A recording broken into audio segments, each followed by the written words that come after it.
Hello and welcome back to another video. This video is going to be our third lesson in how to improve your shading. And this lesson is our final lesson with my shading techniques.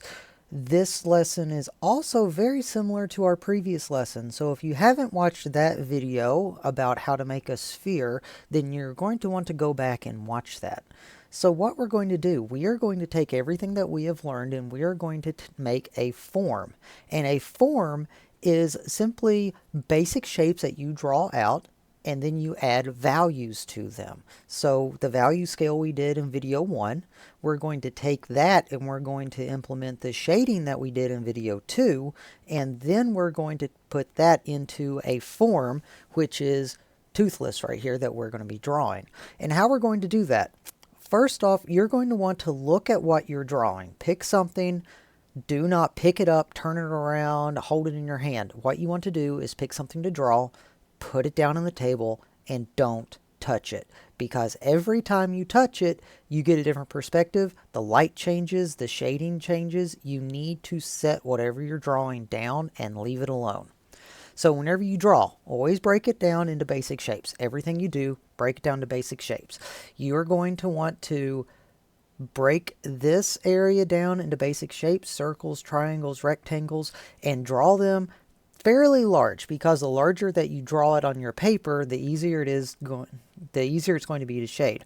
Now, my perspective is going to be different than what you are seeing, and the reason for that is because obviously I can't put the camera exactly the way I'm looking at it, otherwise, well, I couldn't see it because the camera would be in my face. So I'm going to start off, and this is the circle for the eye. I'm going to go ahead and I'm going to start breaking everything down into basic shapes. So I'm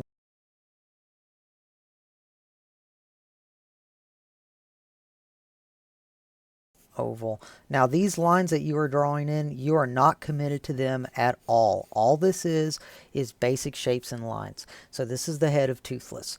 Now what I'm going to do, I'm going to go in and I'm going to start defining my lines. Now I noticed that this eye that I drew right here is not centered correctly. So I'm going to just adjust this and move it back around. And what I'm doing here, you are not committed to these original lines at all. The original lines are simply there to help you, to guide you. So you are going to use them as a guideline. Don't look at them as rules.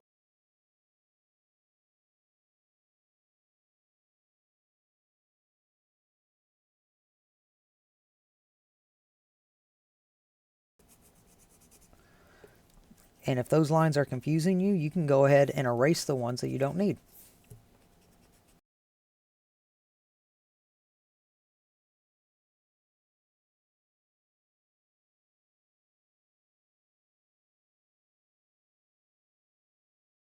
In here.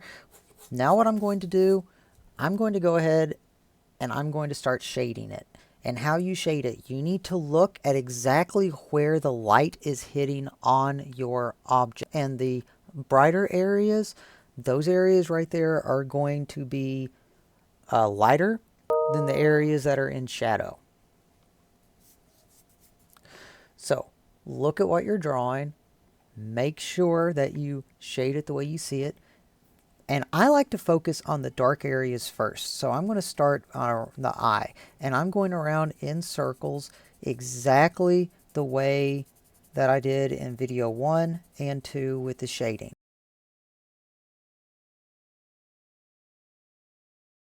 Just like that.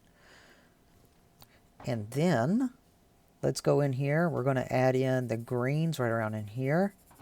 And it gets lighter and gets darker down as we go. And you want to imagine that this is kind of like a black and white photograph. If you can imagine that, it'll help you out tremendously whenever you are shading.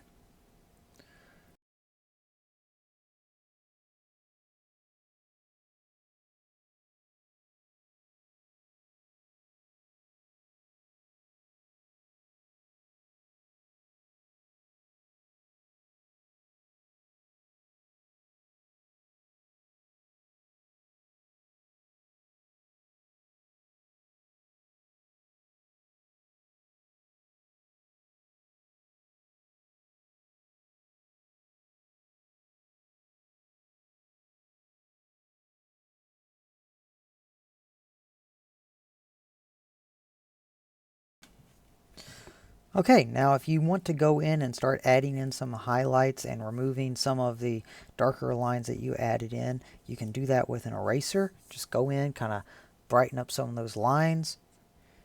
And with Toothless, there's actually scales on him, and how you make scales, it's very simple with an eraser. You just kind of go in and you kind of twist it,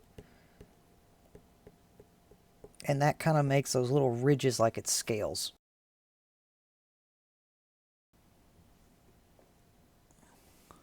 The way that I was looking at Toothless was very similar to that. Yeah, that's the way I was looking at it. I got the proportions a little bit off on the head, the eyes a little bit too big, but you could see where I was coming from. So that is the third lesson in how to shade. Go ahead, select a toy or something from around your room that you can shade. I would suggest doing something that's not black like this, because this is very difficult to get the shading down right on. In fact, if you had something that was maybe yellow or a lighter color, that's a lot easier to get shading on than something that is very dark like this. So thank you all very much for watching. I hope this has been helpful. I hope this has been insightful. If you'd like to show me some of the work that you came up with, please show it to me in Google Classroom. If you are not one of my students, you'd still like to show me, I would love to see it. Thank you very much for watching. I hope you've had a wonderful, fantastic day, and have a good rest of your day as well.